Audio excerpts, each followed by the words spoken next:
All right, yo, what's up, everybody? Welcome into another edition of Arch Rivals. My favorite time of the week. I get to own my man, the Double R Blaze, coming up on the program today. Got to discuss this black quarterback debate. Also, Undisputed is set. We know who the participants will be. We'll talk about that. Once again, everybody that's subscribed, we want to thank you for hopping on here and supporting us. And for everybody that has not subscribed yet, go ahead. It won't cost you $1 to hit that subscribe button. Be like the cool kids. Blaze, what up with you, my man? Oh man, I can't call it. I'm glad you hit me last night. Yo, man, we gotta talk about this black quarterback thing. Hey, listen, I love to talk about that. Let's get it going. I love it. I'm with it. Before we get into it, let's talk about a couple of black wide receivers and cornerbacks as Skip Bayless releasing his lineup, his rotation, at least dropping some names of what he's going to be doing for football-wise. Richard Sherman, Keyshawn Johnson, and FS1 gets Micheal Irvin. Stephen A. does not get his wish to get Micheal Irvin back with him. Fox Sports 1 gets Micheal Irvin. Now, Skip and Micheal Irvin, both big Cowboy fans, but I can imagine Keyshawn played for the Cowboys as well. He loves the Cowboys. I can imagine Richard Sherman is not a Cowboy fan. Oh, no.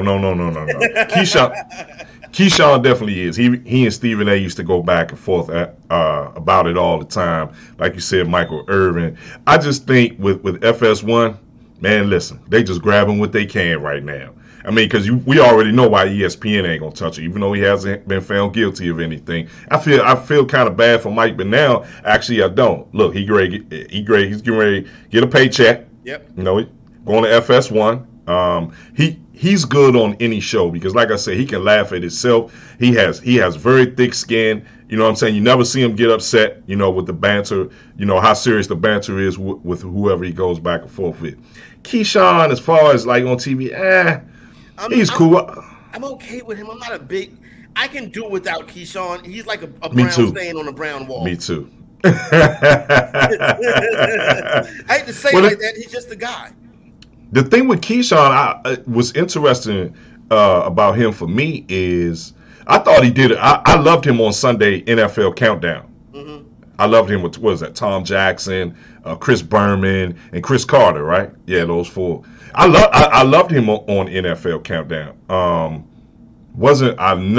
was never feeling the morning show. I think I watched that show twice, to be honest. I just couldn't get it. And that's not something. That show was fresh. I know, man. I know. Like I said, man, a lot of these networks, you know, are pretty much hanging on for life support right now. So, like I said, they're trying to grab whoever they can. But of course, I'll tune in to FS1. But just as I did when he and Shannon started to become stale, I mean, if it doesn't keep my interest, then you know, I'm just gonna turn it off.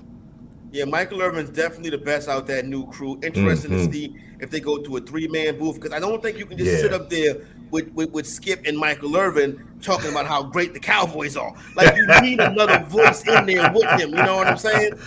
How you said you can't see him and Micheal Irvin talking about what? Just the two of them praising the Cowboys every Sunday. Okay. Need a dissenting voice. That's why Shady would have been perfect if you asked me. You know what I'm saying? Right. The reason why I asked again, because the second time you got it right, you said praising the Cowboys. The first time you said basking into their greatness. No. What do you mean basking into their greatness? That's why I had to make sure I heard you after the first time. You know, basking into the greatness of the Cowboys. What greatness? Anyway. Yeah, it's definitely going to be interesting. The whole Lil Wayne thing, Richard Sherman. Like I said, we'll see. But you know me, man. Listen, my attention span is like a 6-year-old when it comes to these talk shows. You know, I will turn it off quick. I will text you and be like, yo, this is trash. So we'll see, man. I love Micheal Irvin though. Love him on TV. Love him. Yeah, no doubt. Shout out to Micheal Irvin. He does a great job. He gets up there. He's passionate. Obviously, very passionate. He's a big Cowboy root. And you talk Dallas Cowboys. But he knows football, though. No, he's excellent. He's excellent. But I like when he gets to sweating. And Yeah. No doubt. Trust me, Mike be on one some of them Sunday mornings. Oh, no question about it. You better believe it. On one. Somebody should have told you I'm on one. I a little sprinkle dinkle to get Pretty Mike the much. morning Pretty started. You know much. what I'm saying? But listen, Yeah, man. I shout out like to the Mike. playmaker. He gets it done. You know what I'm saying? And Mm-hmm. keep it all the way a buck. I am definitely a fan and a supporter. Another guy who wore the double eights with the Dallas Cowboys is Dez Bryant. And Dez is kind of getting into his thing. I was in Canton, Ohio last weekend. Got a chance to be out there with my man Dez. We dapped it up. He got a chance to. I told He him got a chance to take a pic for the photo dump. You know what I'm saying? I ain't mad at you. A I ain't little, a mad little at you. Dez caught it. You know what I'm I saying? ain't mad at you. We I ain't actually mad. talked about that game, and we both agreed the play of that game was the DeMarco Murray fumble. You know what I mean? It Julius was. Peppers I, with a I Hall of told you Fame that play. then. Yeah, Hall of absolutely. Fame play Yeah. by Julius Peppers, stripping that ball from DeMarco Murray. Else that'd have been a 2-score game, and we'd have won that chip that year. You know what Boy, I'm that's saying? the story. That's the story of a Cowboy fan. If this would have happened, boy, that's the story of y'all's life, man. I tell you, boy. Cowboy fans and LeBron James fans, boy. Boy, I'm trying to tell you, man. If this would have happened. Yeah, anyway. But I want to get into something. He had a debate on Twitter with a young lady named Ashley Baker. Ashley's a up and coming sports broadcaster in the industry. DMV, shout out to Ashley. You know what I'm saying? She does a good job trying to get her career out there. And she says, I want to be clear about this statement. Dak is a black quarterback that doesn't get the same I want to see this brother succeed love that I see with Lamar Jackson or even Jalen Hurts at this point. From she puts it in capital letters, our community. She goes on to say he doesn't gritty. He's not from the hood per se. He's not a part of the popular fraternity. Where is that same energy? Dez Bryant hops in. He goes, what does the gritty and the hood got to do with it? Why would you associate this with our black quarterbacks? What are you trying to say, that he is not for the culture? Let's chill with the stereotype. It's a lot more that represents black culture. She goes on to try to explain, well, I'm not being stereotypical of him. I'm just stating the facts. Blaze, I'm one of the people that believes that two things can be true. There's a lot of different ways we can start with this here, but I'll let you tell us where to go with it. What is your thoughts on the commentary? First of all, good job, Dez Bryant. First and foremost, good job. Way to come through and step up, and put a straightener on that. I mean, damn, it used to be the white media, would say stuff like that. I mean, obviously times have changed. I'm like, come on, sis. You know what I'm saying? And he's exactly right. What does the gritty have to do with our culture? You understand what I'm saying? Yeah. Hey, what's the kid from Miami? Waddle. No. The white guy, the who messed up the gritty last year, then finally he got it right. The tight end, I can't. Kasecki. Really? Hey, he's white. He's white, so I mean, is he part of the culture? Come on, man. You know what I'm saying? So I think sometimes, man, we say things, or certain broadcasters or certain writers, journalists, they say things, just to get some clicks, just to stir the pot a little bit. I get it.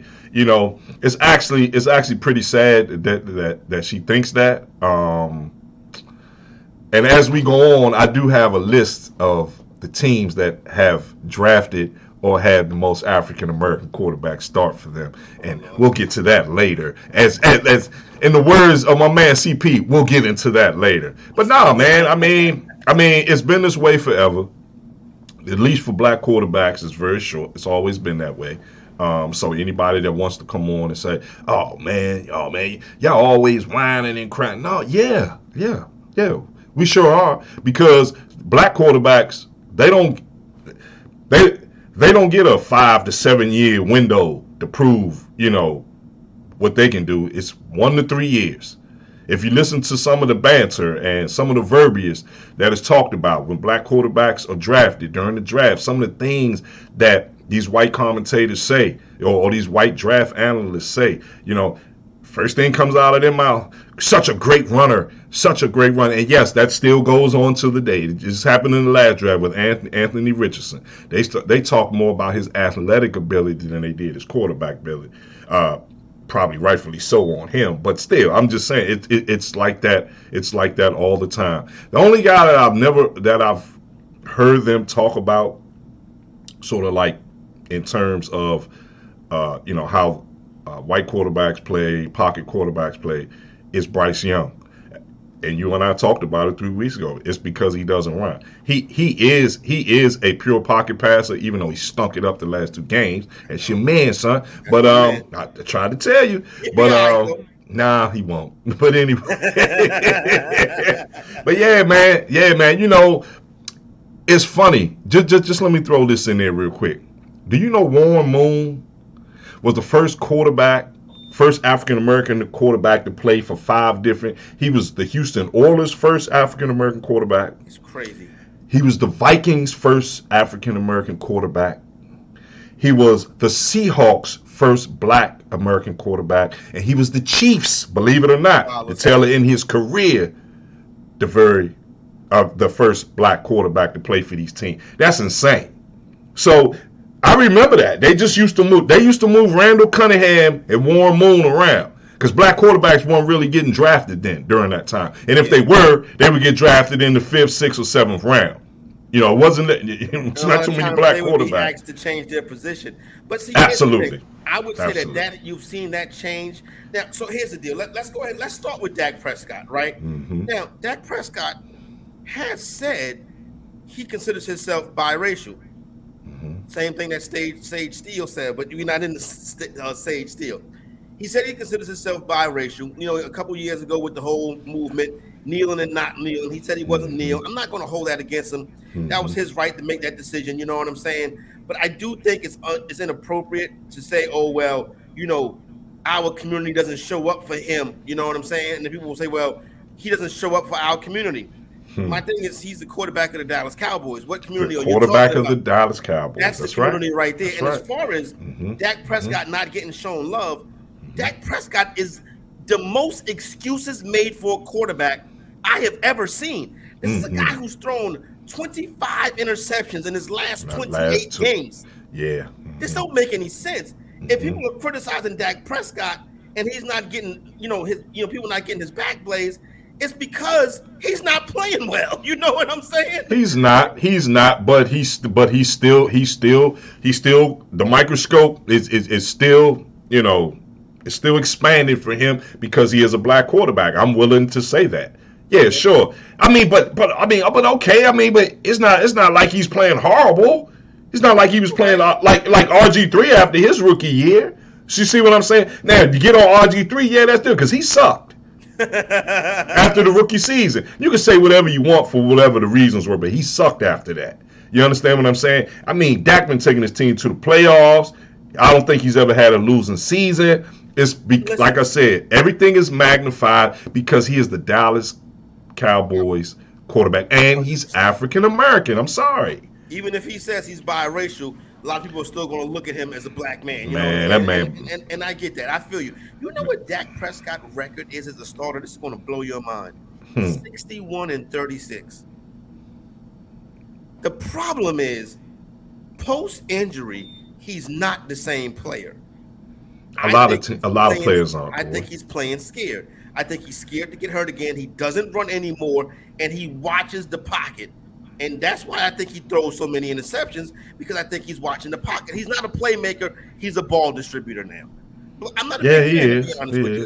You can't really blame him, though, man. After that injury, man. Like I said, he don't want his career cut short. No doubt. You understand what I'm saying? I get that part. I'm sorry, man. Because that got a bag. Like, he got a bag. You know what I'm saying? He got to earn the bag. That's true. But it's a lot of other quarterbacks playing worse than him. I'm just saying, man. I know that sounds crazy coming from a Skins fan, but that's a lot of other Black quarterbacks that are not playing up to par like him. And let's talk about that. Now, we still waiting on Trey Lance. There you go. That's who I was going to, because there was a conversation last week. Michael Lombardi from VSiN, he put out a statement. Well, during his show, he said that Trey Lance doesn't have quarterback instincts.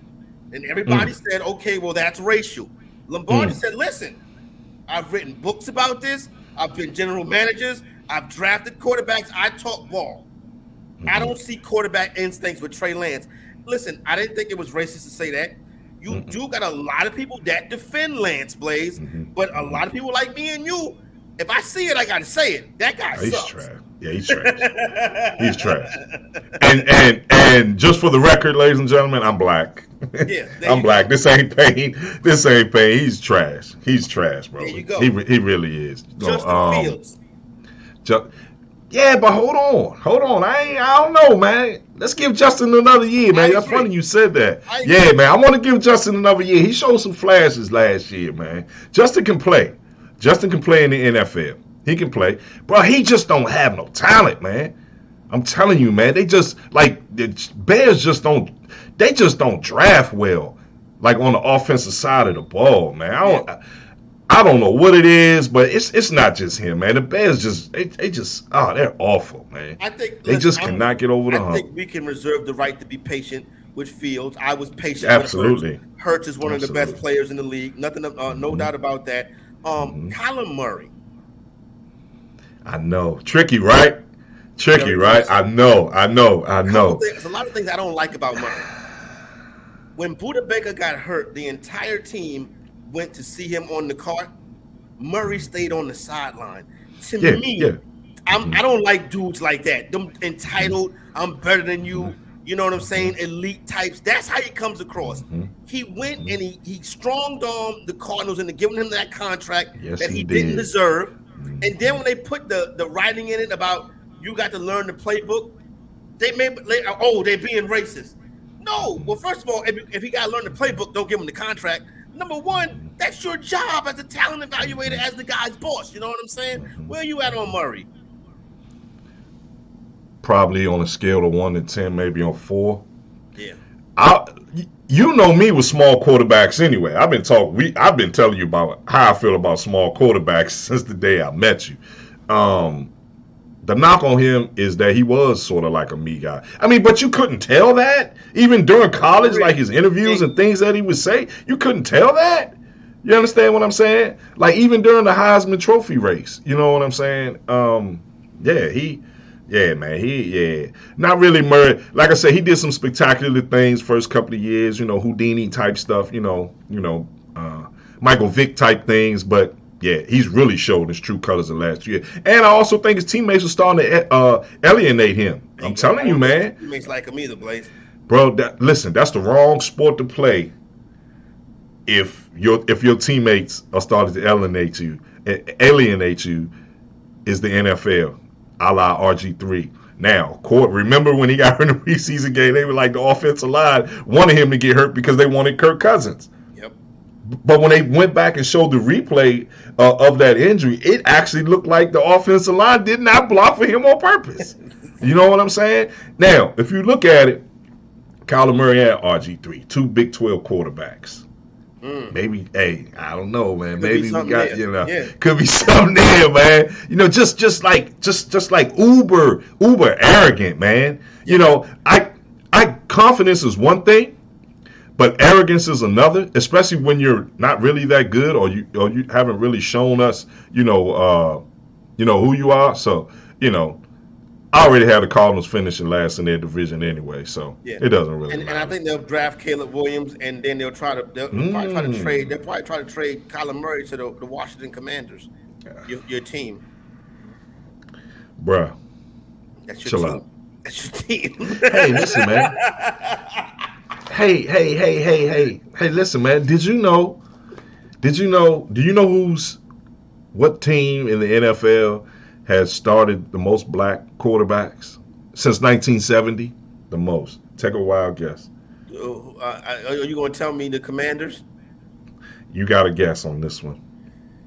Since the 1970s, started the most black. Since 1970, team that has started the most black quarterbacks. It definitely ain't the got Giants. Under center and started. Oh no, they didn't. I think.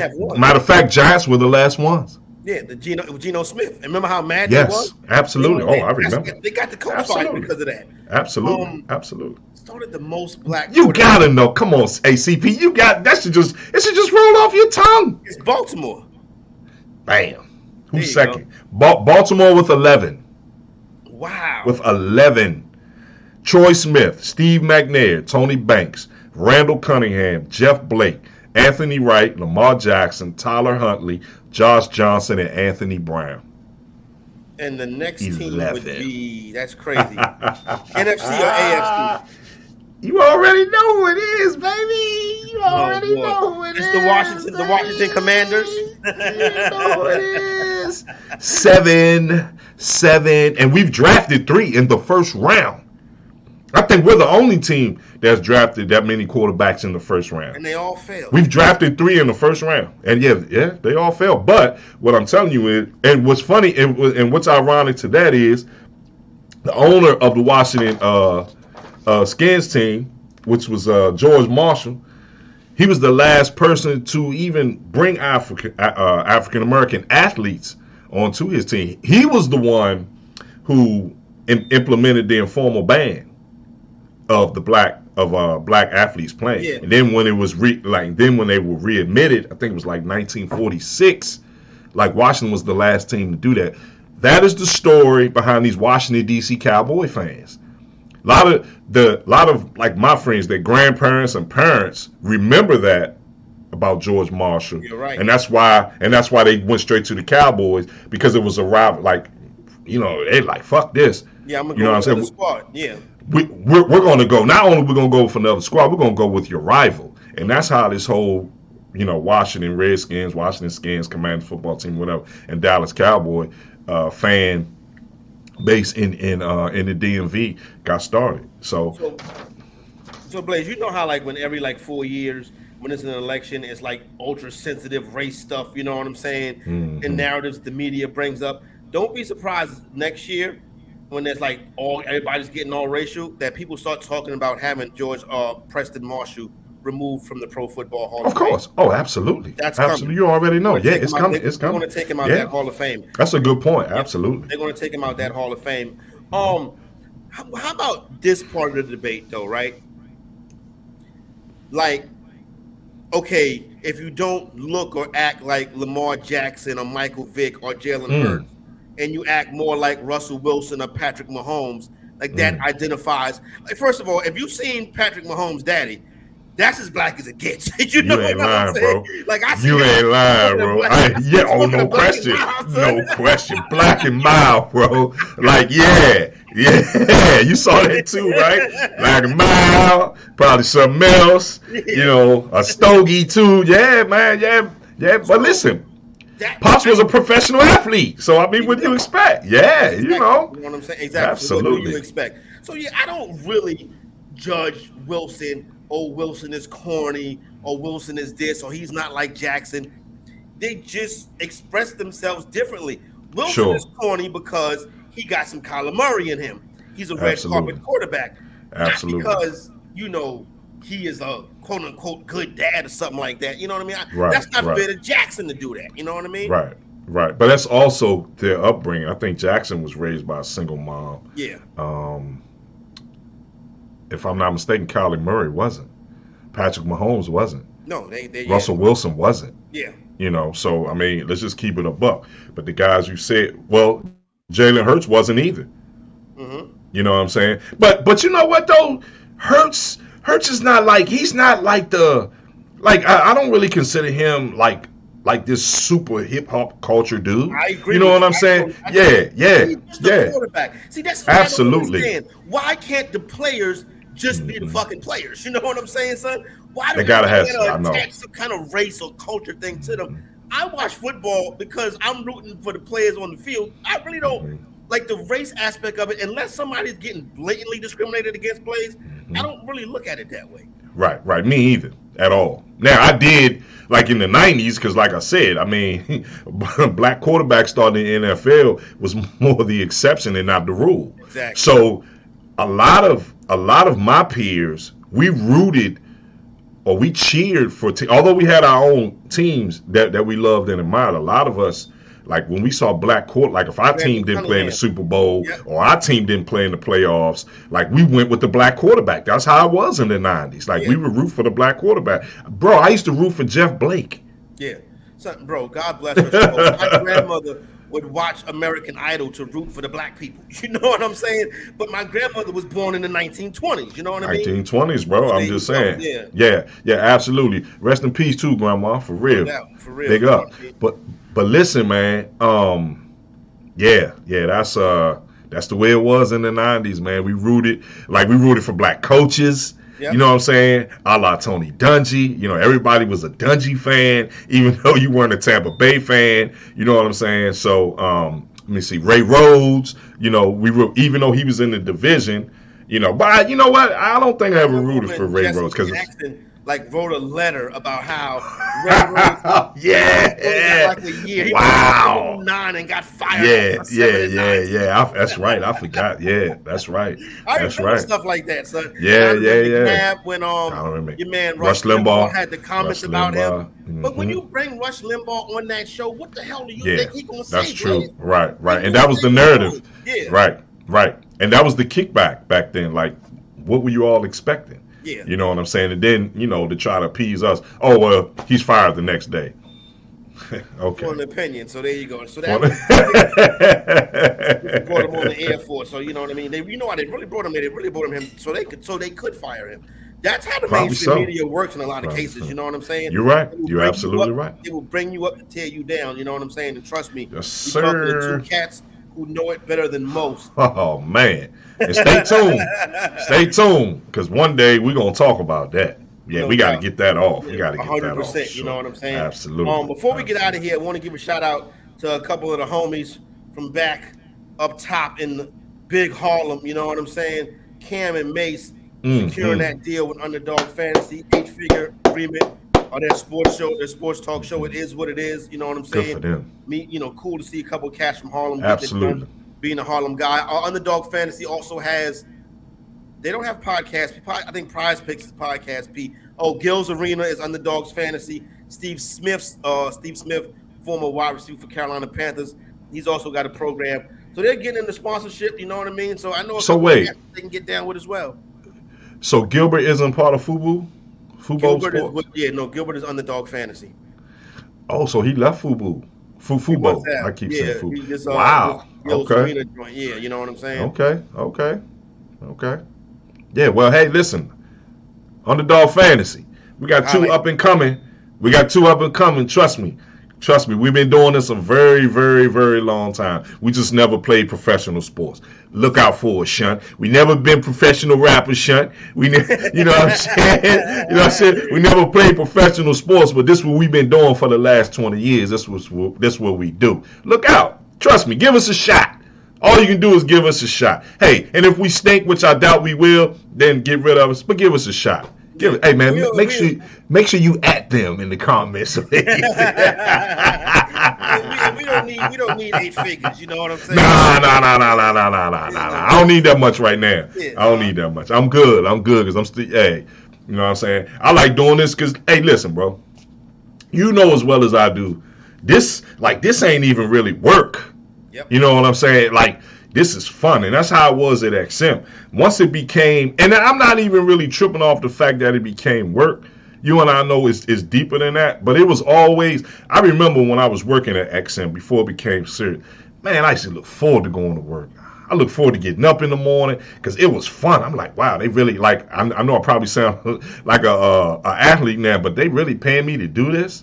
Like, because it's what I love to do. That's what we was doing anyway. Oh, man, bro. Like, I was in my element every day. You know what I'm saying? But we'll get into that, though. But you know what? Yeah, absolutely. Not just because they from Harlem, but definitely big up to Cam and Mace. That's good stuff, man. All you do is inspire us, and you just give us hope. Absolutely. No doubt. So there you go right there. All right, so getting ready to get up out of here. Don't forget, if you have not already, please hit that subscribe button, that bell to notify you when new content is out. For my main man, the Double R Blaze, Corey Parson, the Fantasy Executive, we out. Appreciate you.